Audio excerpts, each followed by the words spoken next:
I think people are going to be much more appreciative of dining out. So I think Australian food, we're going to see a lot more smaller suppliers being used. Like there's so many like local producers that like had a very, very rough time during the pandemic, and if we are not the one to help them, then everyone else would go out of business.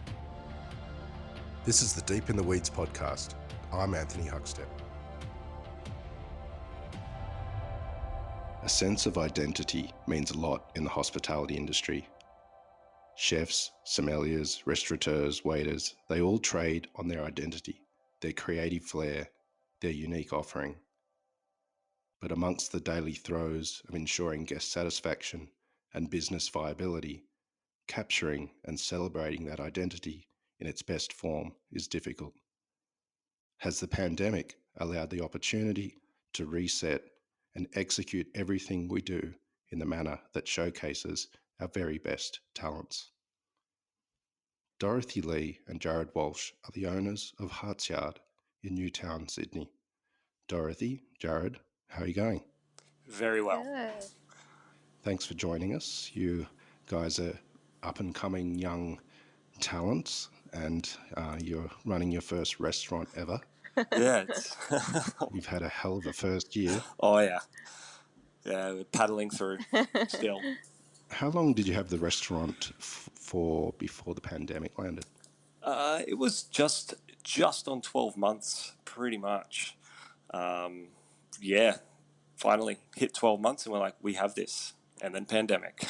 What did it feel like at that stage? You guys had joined forces and taken over a renowned restaurant in Sydney, and we can get to that at a later date. But when the pandemic landed, how did it feel just in sort of after 1 year's operation? Well, we didn't really. The problem was we had no idea about, what was happening with the pandemic. I don't think anybody did, and being not really knowing how to run a business is like being in our first year. It was just a smack in the face. I'm like, what do we do? How do we do this from now? Like, it was very, very stressful. There was a lot of tears and a lot of uncertainty, I guess. Yeah. That was the worst. Had you guys worked together before you decided to take on owning your own restaurant? Yeah. Very briefly. Yeah. Probably for like 2 months. Like, we worked side by side in the kitchen, which, worked pretty well for that 2 months, I think.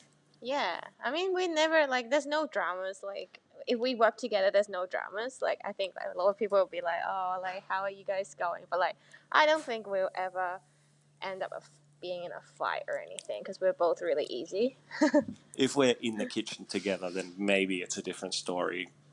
That's why we kind of split it now. So one in the kitchen and one in the front, and it works well. Well, when you took over Hartsyard, you were both chefs, and Dorothy, you decided to take over in the front of house. What was that transition like for you? It's actually very hard because I guess because as a chef, you sort of always not hiding at the back, but you sort of not have the direct connection to the customers.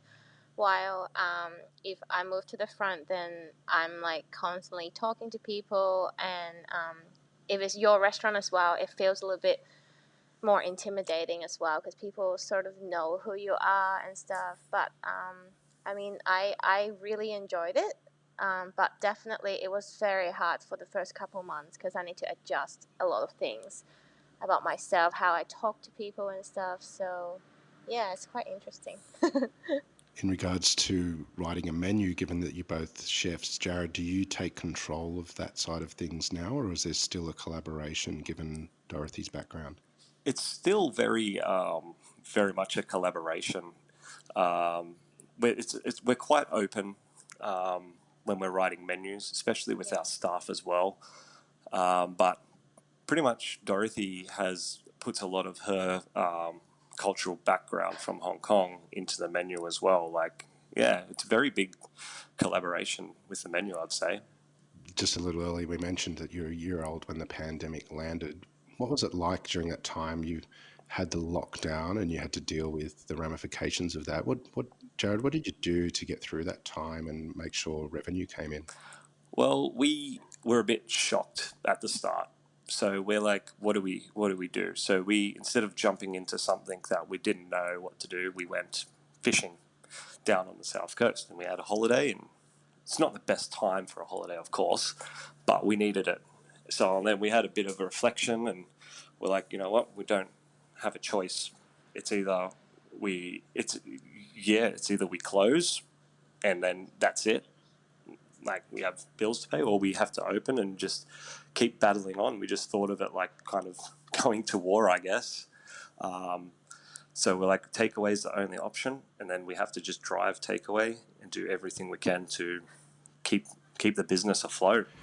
A lot of front of house staff have talked about during that time they felt like their roles were insignificant all of a sudden because restaurants were turned into takeaways. Dorothy, how did you feel in that time, given that you were sort of running the front of house and sort of reliant on, or that sort of vocation wasn't really needed at that time?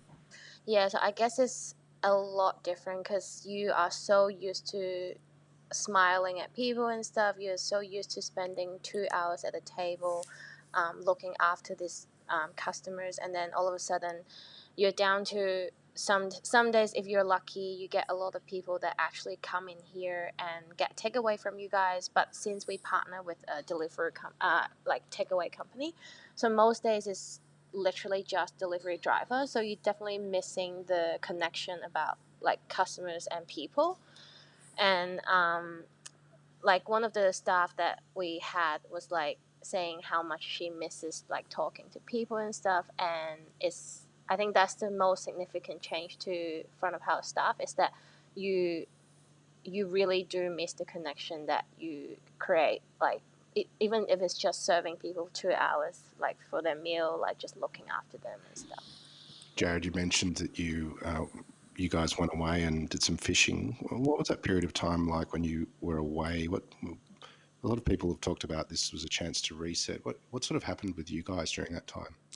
We just pretty much just tried to not think about work on the first few days, and then we kind of got to the end and we're like, okay, we need to come up with something. So it was just good to be away from everything and not listen to the news. But and then at a certain point, we had to come back to reality, and the reality was having to do takeaway, having to do something like sell all of our beverage stock and everything like that, just to make sure everybody gets paid, and yeah, we can keep going to see when we get through it. How difficult was it to come up with a menu that works with takeaway? You're used to serving food on plates in a really nice restaurant. Was the food quite different? Yeah, we wanted to like obviously think about the customer. Like there was lots of customers as well that are going to be out of a job, so we couldn't really justify serving what we were doing um, in a takeaway box and then charge restaurant prices. We can't do that, so we switched to more of like a home style, very simple, different cuts of meat, chicken, fish, simple vegetables like that, but still using good quality ingredients. But the problem is you still, again, can't charge restaurant prices. So the margin on money you're making is it's the hard part. You took over a restaurant which was renowned in Sydney. Naomi Hart and Gregory Llewellyn built Hartsyard, and it became, you know, a highly awarded restaurant. And Jarrod, you worked with them for quite a while before taking over the business. What was it like taking over a site that's just so renowned for a certain identity, doing that sort of contemporary American using Australian ingredients? Was it a challenge at first for you guys? Yeah, it was a massive challenge. Yeah, like definitely Definitely. having that name, Hartsyard. We really just wanted to, make at the start make sure we're not losing any customers or anything like that. But it didn't really feel like our restaurant when we first took over. Like that took a very long time to really come to grips, just because we wanted to make everybody happy, I guess, and that's the biggest challenge. And yeah.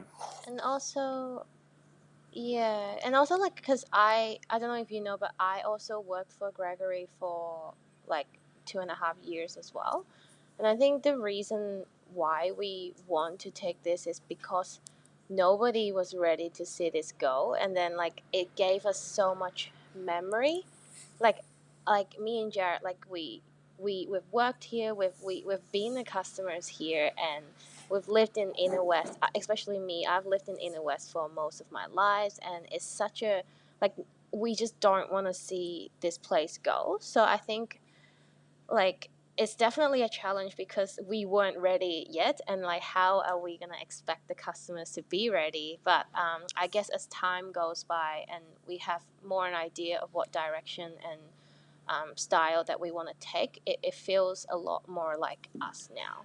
Yeah. Dorothy, Jarrod mentioned your Hong Kong background. What was food like for you growing up, and how did you become a chef?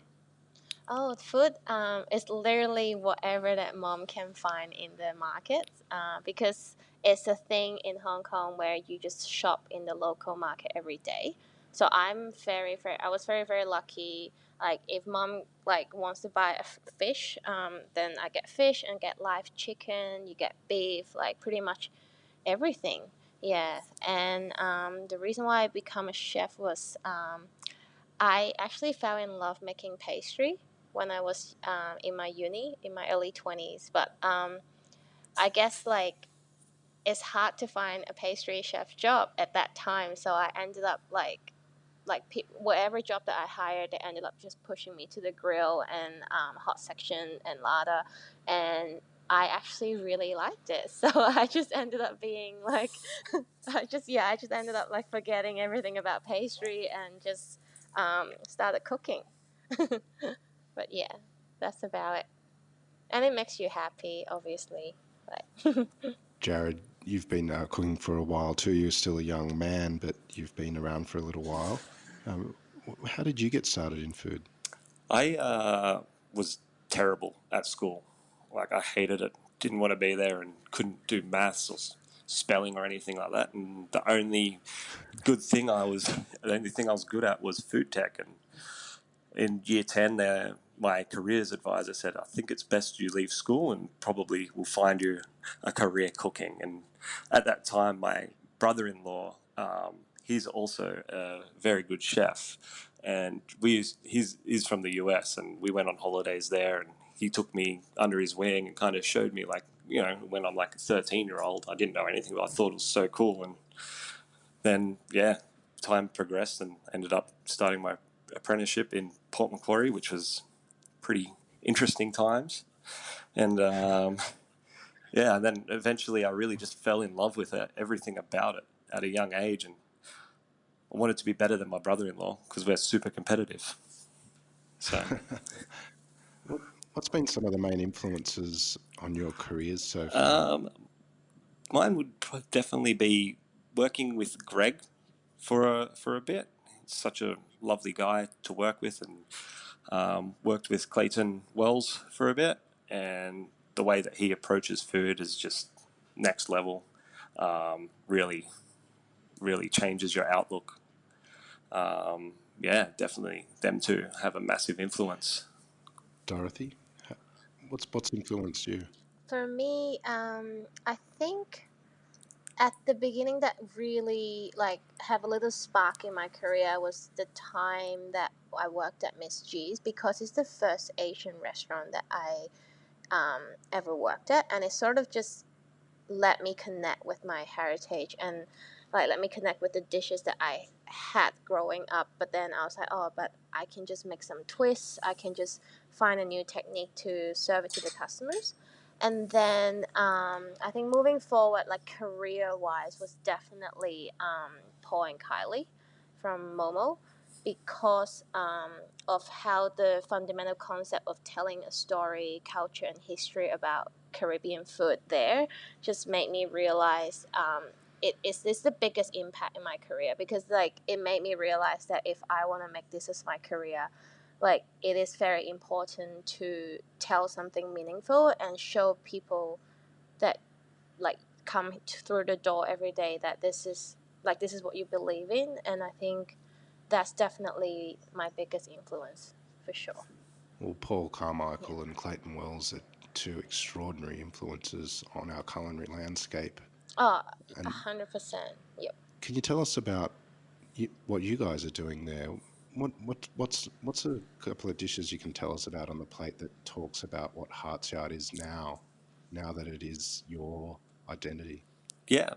So pretty much now we were doing, before the pandemic, we were doing share food, but obviously we need to pivot, and now we've started doing a set menu, and I'm not going back to share food.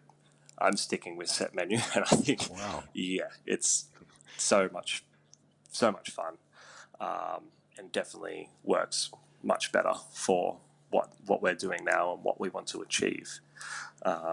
Probably one of the dishes that really speaks to both of us right now was our abalone. So it's just like a braised Hong Kong style abalone, and then do like a abalone custard steamed with that, and some Yarra Valley salmon caviar. So it's kind of like, we like to highlight Australian produce and definitely use Dorothy's style of her Hong Kong background. You're both two young, talented chefs and now young restaurateurs. What's the big challenges and sort of things that have surprised you about trying to run a business compared to working in a kitchen? Definitely finding good quality staff that are on the same page and want to work towards the same goal is the biggest challenge, I think.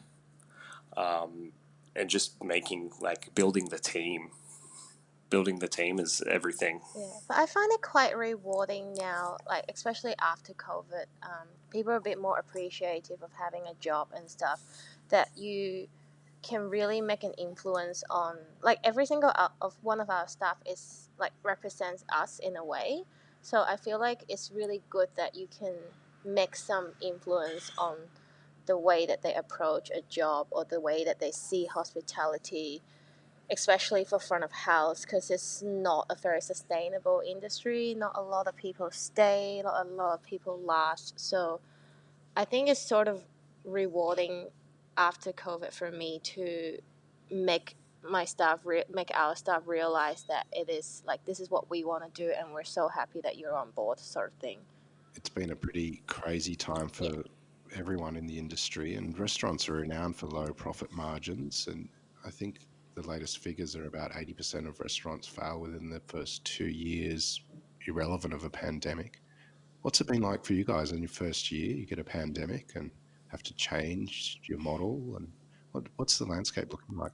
The first year was very, very rough. Like opening, like taking over, and then the first few months, and then you go into a classic Sydney dining winter, and then that was the biggest shock. We're like, how do we even get through like winter? Like nobody wants to eat out, and then finally coming into summer, picked up, and we're like, all right, we got this. That's staying throughout the year, and then the pandemic. But I think now customers are a lot more happier and appreciative to eat out, and they're happy to spend the money for an experience. And I think dining out is going to be better than ever, in Australia and everywhere, I guess. Dorothy, what's it like at the moment in Sydney? There's Melbourne's just opening up again, and just people are starting to go back to restaurants with really strict restrictions still. But Yeah. what's it feel like in Sydney? Does it feel almost back to normal? Or Yeah, definitely. The last month has the biggest change, in my opinion, especially with Melbourne slowly opening up. You can definitely see that people are like a lot more comfortable outside. While before, I did actually have some customers saying that, oh, you don't need to take my coat. It's better for you not to touch like my belongings and stuff. So, but while now you can see, like what I love the most is that on a night you see two tables sitting next to each other and they ended up talking to each other again. And that literally didn't happen for the longest time because people just want to stay at their table, and like they were like, oh, it's better not talk to anyone else. while they're still having a great time, but to me, like, to see that they're engaging with other customers that they don't know is definitely a very, very positive sign. When Naomi and Gregory had Hartsyard, they built up a pretty formidable base of locals that came all the time. What's the response been like to this new version, this new identity that Hartsyard has? Do you have any stories of locals and what that's like? Yeah, locals, like, we I haven't seen so many returning customers since we've had it with the current format. That's that's probably Yeah. why I would never go back to share food.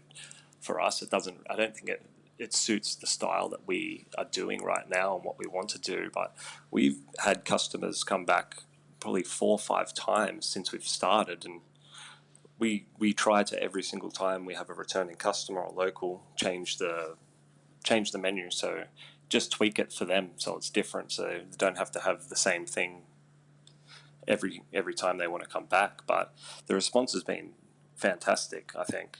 I think we're very lucky as well because like they because I think it all comes back to how like nice Greg and Naomi were. Like they were really nice to the customers, and then the customer just like, oh yeah, like they told us that like definitely come back and try, and if they have an open mind, like they're like they just keep coming back. So I think we're very, very lucky to have really nice customers and stuff.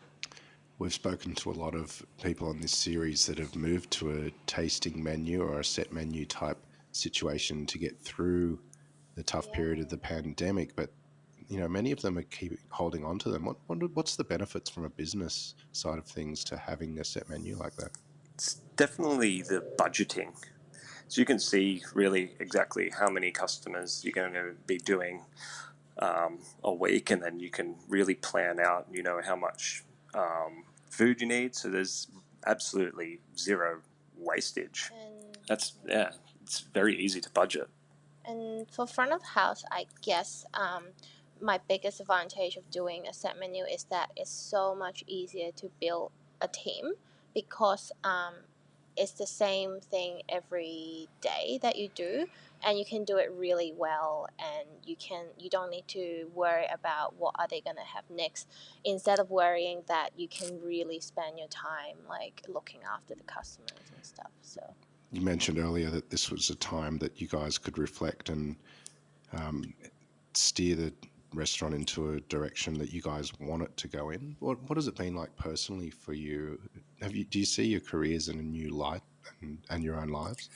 Yeah, when we wanted to change, we changed the fit out, and I think that I could maybe do a career in carpentry because I went to Bunnings and bought some drills and taught myself that and cut heaps of things up while we were doing takeaway. But but yeah. oh my god. It's so true. You actually did an amazing job. But yeah, I think definitely in the reflection, this is what we want to do, and we're going to stick to it because it's working so well and it's so much fun. Like, and you can definitely see there's more. You can give more of an experience to the customer with like little surprises in the set menu throughout it. What's some of the challenges and benefits of working with your partner in a business like a restaurant? Do you have any funny stories or situations that you guys have fallen into that you can tell us about? Yeah, well, All right, you can go first, Jarrod. well, pretty much we. Sometimes it's hard because you wake up together, you go to work together, you come home together, and so you like see each other all the time. But we work quite well. We don't talk about work outside of work. Like, we try not to, because we don't want to bring anything home as much as possible. But funny story. Off the top of my head. You on the floor. Oh yeah, me having to do front of house with Dorothy cracking a whip. That's That was interesting. I don't think I've been yelled at in a very long time so much. I was like, oh my God. No, I didn't. I didn't yell at you. Yeah, I had to do a few rock stars, and yeah, that was, I think I went bald a bit sometimes. Like, there's so many little details that just my brain could not pick up. So, yeah, that was very interesting times. How are you feeling about the future of our food industry? You guys are young and sort of part of this new wave. Like, how do you see Australian food headed post-COVID? I think it's a hard one. I think I think people are going to be much more appreciative of dining out. So I think Australian food is going to be like a lot, we're going to see a lot more set menus and kind of a lot more smaller suppliers being used, especially as well, I think in beverage, like smaller wineries, not so much international wine and drinks. 100%. Because I feel like people realize that if you like, there's so many like local producers that like had a very very rough time during the pandemic, and if we are not the one to help them, then everyone else would go out of business. Like same as us as a small business, if we don't have people that want to support a small business, we might like very close to just go out of business. So I think that would be a big switch to, like Jarrod said, that people would be using a lot more local produce, like smaller producers and stuff. So definitely.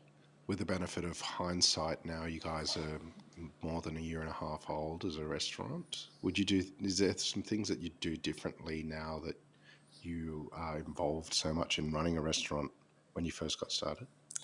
Oh yeah, we would. The name change was a big question mark, and as well like changing, just owning it from the start, the restaurant, and trying to make the regular customers happy with the American cuisine that was before. We still have people asking now for fried chicken, and like it's been to see even since Greg changed it. So it's been like more than 2 years since the fried chicken was gone. We still have that, and that's the biggest challenge, is trying to how to communicate that from the beginning. So I definitely would have done something different from the start. Dorothy, do you have any advice for young professionals looking to start their own restaurant, given the experiences you've had in the last year and a half? Oh, definitely, yes. I would say always, always trust your instinct. And definitely, you need to have a very clear idea of what you want to do. And even if it doesn't seem like it's going that way, you gotta have belief in yourself. And I think the biggest one that I would say is everything's gonna be fine, I guess. You just need to stay positive. Often during the series, and fair enough given the circumstances, restaurateurs have spoken of the challenges of running your own business, particularly obviously because of COVID. But what's some of the great things about having your own restaurant? It's definitely being able to connect with people you normally wouldn't, like being able to actually talk to customers, and then they're like, oh Yeah. well, you own this restaurant, and then you end up making quite good friends with loads of different people that you normally wouldn't. Well, I normally wouldn't. And it's you can always have nice barbecues at home and order food in. What's that? Well, what's the future for you guys? What's the next year or so looking like? Do you have any plans, or is it just ensuring your own identity with Hartsyard? Yeah, it's just trying to build a name for ourselves. Yeah, this is definitely not going to be our last restaurant. We kind of treat this now as like a bit of a playground for us both, and a massive learning curve. So then when we go to do our next one, we get it right, and we have an idea on the direction, what we want to do, and how to do it. so it's not like as stressful, even though it will be. Well, I look forward to seeing what that may be in the future.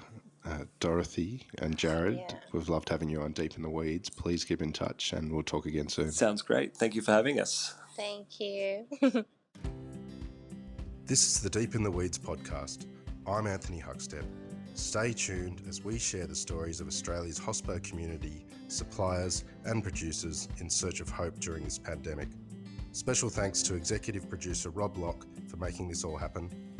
Follow us on Instagram at Deep in the Weeds Podcast or email us at podcast@deepintheweeds.com.au. Stay safe and be well.